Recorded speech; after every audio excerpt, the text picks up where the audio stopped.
नमस्कार, मैं रचना शर्मा चढ़ती कला टाइम टीवी देख रहे सभी दर्शकों का स्वागत करती हूं। आप देख रहे हैं हरियाणा के विशेष समाचार।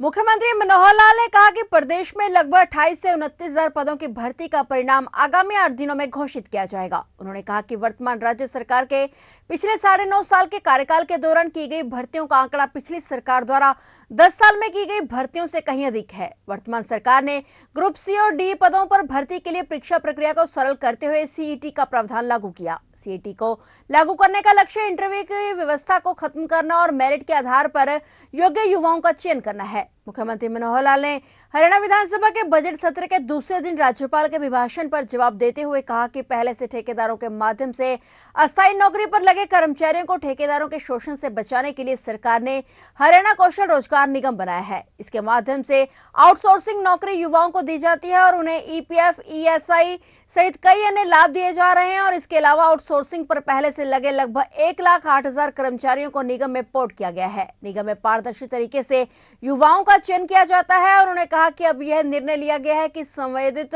विभाग द्वारा आवश्यकता अनुसार कर्मचारियों को जो मांग हरियाणा कौशल रोजगार निगम को भेजी गई है उस मांग में विभाग कर्मचारियों के चयन से पहले बदलाव कर सकता है। चयन होने के बाद विभाग को कर्मचारी को ज्वाइन करवाना अनिवार्य होगा। इसके अतिरिक्त संबंधित जिला और संबंधित खंड में रहने वाले युवाओं को ही नौकरी देने के लिए उन युवाओं का चयन किया जाएगा। जिले से बाहर किसी को नौकरी नहीं दी जाएगी। मुख्यमंत्री ने विपक्ष द्वारा बेरोजगारी के आंकड़े प्रस्तुत करने पर कटाक्ष करते हुए कहा कि विपक्ष का आभार है कि वे 36% से 9% पर आ गए हैं। विपक्ष सीएमआईई के आंकड़े दिखाता है और सीएमआईई ने दिसंबर 2016 में हरियाणा में 2.6% दिखाई और बाद में 37% दिखाई। मुख्यमंत्री ने कहा कि हमने परिवार पहचान पत्र बनाया है जिसमें लोगों ने स्वयं को बेरोजगार घोषित किया है और उस डाटा के अनुसार 7.5 से 8% बेरोजगारी है। सबसे पहले तो माननीय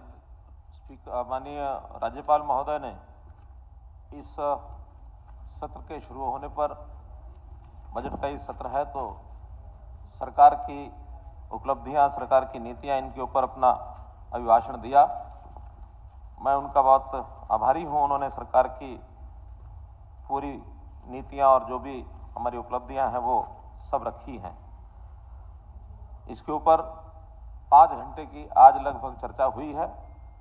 तो इस 5 घंटे की चर्चा में स्वाभाविक है कि पक्ष विपक्ष काफी विधायकों को बोलने का अवसर मिला है।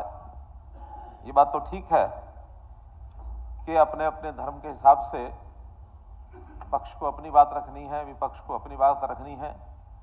तो सरकार की जो उपलब्धियां हैं, राज्यपाल महोदय जी के अभिभाषण के बाद हमारे सरकार पक्ष के विधायकों ने भी पर्याप्त उसमें जो चीज़ें जोड़नी है, जिनको स्पष्ट करना, वो सब किया है।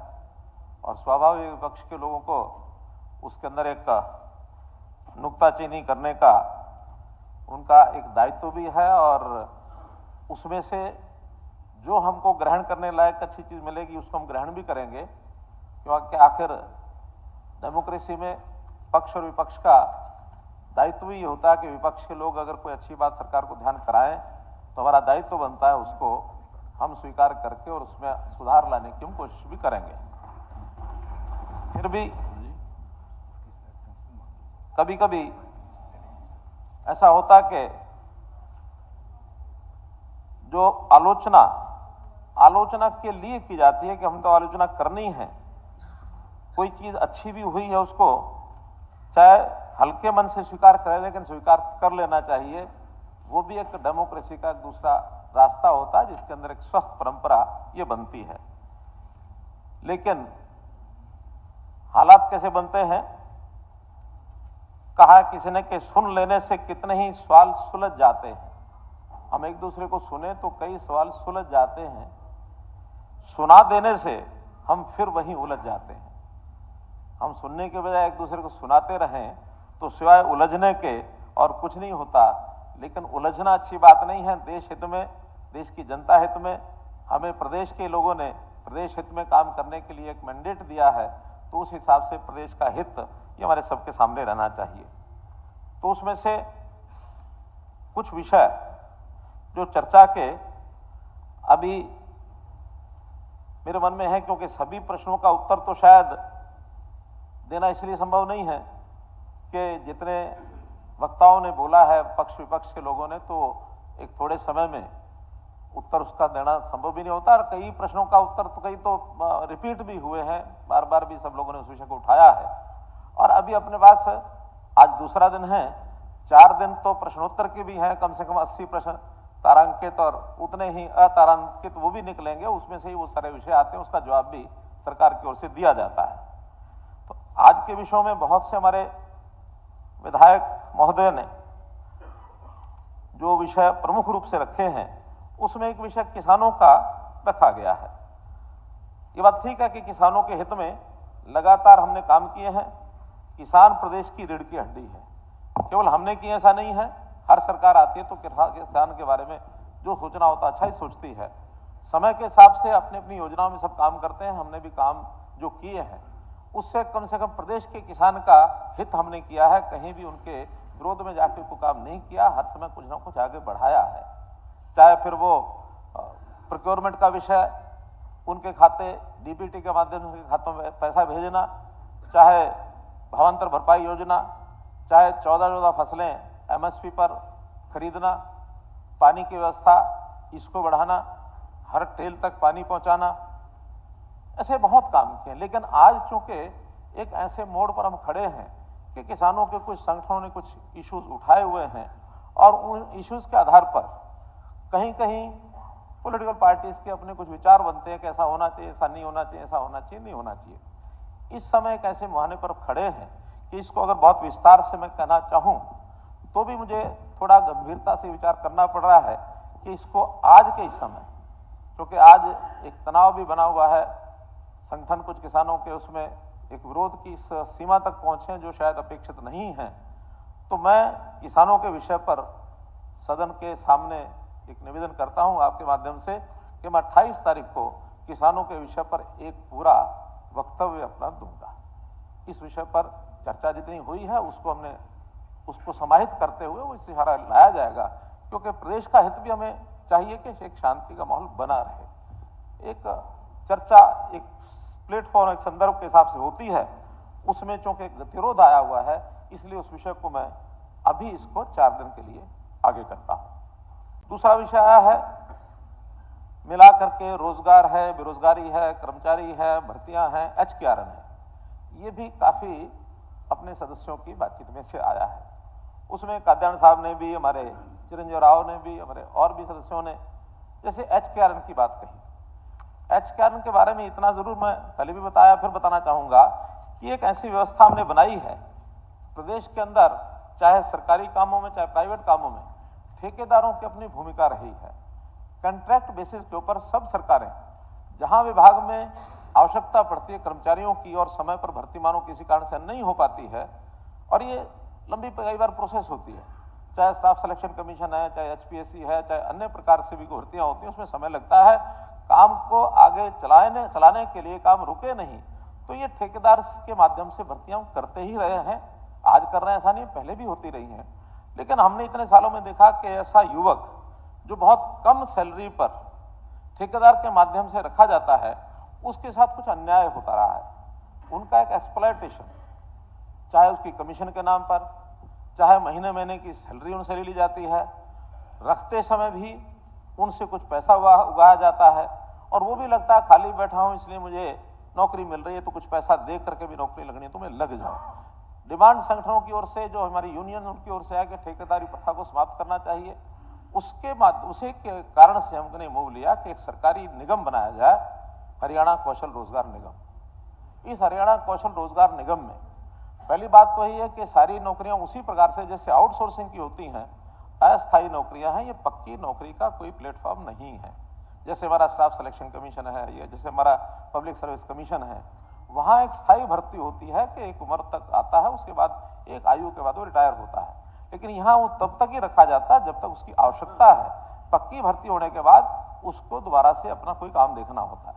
हमने इसमें प्रावधान ऐसे किए हैं कि जो लोग HKRN में एक बार आते हैं उनको पक्की नौकरी मिले, और मिलने के बाद चूंकि वहां एक मेरिट है, मेरिट के हिसाब से उसको कंपीट करना पड़ता है, उस हिसाब से जाएगा। और अगर वो नहीं जा पाता तो वापस दोबारा भी उसी को, चाहे विभाग सेम में रिन्यूअल करे या उसका दूसरा विभाग, क्योंकि उसके ट्रांसपेरेंट तरीका, उसकी रैंकिंग है, उस रैंकिंग के कुछ पैमाने हैं। उस पैमाने में उसकी आयु, परिवार की आय और उसकी शिक्षा और उसका लोकेशन, कहाँ उसको नौकरी मिल रही है और कहाँ का वो रहने वाला है, इस आधार पर उसकी रैंकिंग बनाई जाती है। प्राथमिकता परिवार की आय को दी गई कि जितनी आय कम है उसको प्रायोरिटी ज्यादा दी गई, ताकि गरीब परिवार, उसका कोई युवक, वो पता नहीं रोजगार पक्का कब पाएगा कब नहीं पाएगा, लेकिन सबसे कम इनकम के परिवार को ज्यादा अंक देकर के उस बच्चे को सबसे पहले लगाया जाए। हमने 150 में से शुरू में 90 अंक केवल उसकी इनकम की, जो फैमिली की इनकम है उसमें से दिए, केवल बाकी चीजों के 60 अंक रखे। बाद में लोगों ने कहा कि नहीं, इसमें से तो मेरिट बिल्कुल कमजोर वो जा रही है, डाउन जा रही है और इनकम एकमात्र क्राइटेरिया नहीं होना चाहिए। उस 90 को हमने कम करके उसको 50 अंक कर दिए हैं कि जिसकी 1 लाख रुपए से कम इनकम है परिवार की उसको 50 अंक मिलेंगे, जिसकी 1 से 180 है उसको 40 मिलेंगे, 180 से 3 उसको 30 अंक मिलेंगे, यानी lower the income higher will be the ranking. और ये एक वेलफेयर स्कीम के नाते जो गरीब परिवार है उसको पहले नौकरी क्या है, ये उसका एक गैप अरेंजमेंट है कि जब तक और कोई काम वो नहीं करता है तब तक उसको कुछ अवसर मिल जाए अपना काम चलाने के लिए, खाली न रहे। तो ये एचकेआर की भर्ती एकदम ट्रांसपेरेंट है। बहुत लोग आरोप लगाते हैं कि इसकी ट्रांसपेरेंसी नहीं है, ये नहीं वो नहीं, इसकी बाकायदा एक पॉलिसी बनी है, उस पॉलिसी को अथॉरिटी है, उस पॉलिसी को पास करते हैं, उसके आधार पर लगाते हैं और कंप्यूटराइज्ड है, कोई मैनुअल नहीं है। कोई भी चाहे कि इस आदमी को लगा दिया जाए, कोई नहीं लगाया जाता। हाँ, कुछ उसमें चीफ सेक्रेटरी के माध्यम से ऐसे जरूर रखे जाते हैं लोग जो हमें कहीं ना कहीं कमिटमेंट करनी पड़ती है। और वो कमिटमेंट कैसे, मानो कहीं कोई एक्सीडेंट हो गया, कोई धरना हो गया, कहीं लोगों ने जाम कर दिया, या कहीं मांग ऐसी है कि नहीं भी इसको तो डेथ होने के बाद इसको मुआवजा भी दो, एक नौकरी भी दो, कहीं कहीं समझौते होते हैं। वो आपकी सरकार के समय भी होते थे, हमको भी करने पड़ते हैं। उनको फिर पक्की नौकरी तो दी नहीं जा सकती।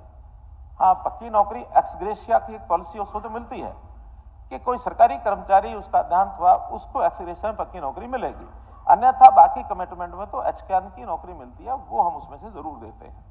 तो ये एचकेआर के बारे में जो भी भ्रम है इसको समाप्त करना चाहिए। और इसके अंदर सैलरी के अलग अलग स्ट्रक्चर बनाए गए हैं, level 1, level 2, level 3, level 4, 4 level पर उनका सैलरी स्ट्रक्चर है उनकी एजुकेशनल क्वालिफिकेशन के हिसाब से। जैसे हमारा level group A, B, C, D रहता है, तो इधर D ग्रुप है तो उधर लेवल 1 है, क्रम उल्टा है, C है तो लेवल 2 है, B है तो लेवल 3 है, A है तो लेवल 4 है, लेकिन सैलरी उनकी उसके बराबर नहीं है। वो सैलरी तो जैसे आउटसोर्सिंग कर्मचारियों को दी जाती है उसी लेवल पर है। हाँ, इसमें दूसरा काम ने जो किया कि जो पहले से ठेकेदारी पर चल रहे थे उनको इसमें पोर्ट किया गया है, उनकी ऑप्शन लेकर के कि आप ठेकेदार से हट करके अगर एचकेआर में आना चाहते हैं तो आप एचकेआर में आ जाइए, और वहां ईपीएफ, वहां जो उनको जो भी ईपीएफ और दूसरा जो छुट्टियों और बाकी सब उनको बाकी कर्मचारियों को दिए जाते हैं वो उस पर लागू होते हैं, ईपीएफ और ईएसआई, तो वो सब भी इनको उपलब्ध कराए गए हैं। इसलिए वो सब शुरू में थोड़ा झिझक थी उनको कि यहां से एचकेआर में जाएंगे तो हमें फिर तुरंत निकाल ना दें। अब निकालने को तो जो ठेकेदारी प्रथा पर वहां भी निकलता ही था। जब यहां सारी सुविधाएं मिलने लग गई तो उसके बाद और लोगों ने कहा कि हमको भी यहां ले लीजिए। आज की रेट में 1,08,000 लोग जो पहले से काम कर रहे थे उनको पोर्ट किया गया है, और 18,000 लोग नए पिछले इस वर्ष भर में जब से एचकेआर शुरू किया तब से उनकी भर्ती की गई है। तो ऐसे 1,26,000 लोग ये किए गए हैं। पहले वाले ट्रांसपेरेंसी से थे या केवल सिफारिशों पर थे, वो ठेकेदार की मर्जी पर आए थे, हमारे कहने पर नहीं आए थे। आज जो हम कर रहे हैं वो एक रैंकिंग बना के कर रहे हैं, उसमें किसी को दुविधा नहीं है। अगर इसमें कोई पैरामीटर बदलने होते हैं तो अथॉरिटी निर्णय करती है 3 महीने पहले। लगता है कि इसमें कोई लोकहित में, जनहित में कोई परिवर्तन करना पॉलिसी में, आज परिवर्तन करेंगे, उसको पब्लिक करेंगे और उसको लागू 3 महीने बाद करेंगे। फिलहाल हरियाणा के विशेष समाचारों में इतना ही, और नए समाचारों के साथ फिर से हाजिर होंगे। तब तक के लिए देखते रहिए चढ़ती कला टाइम टीवी।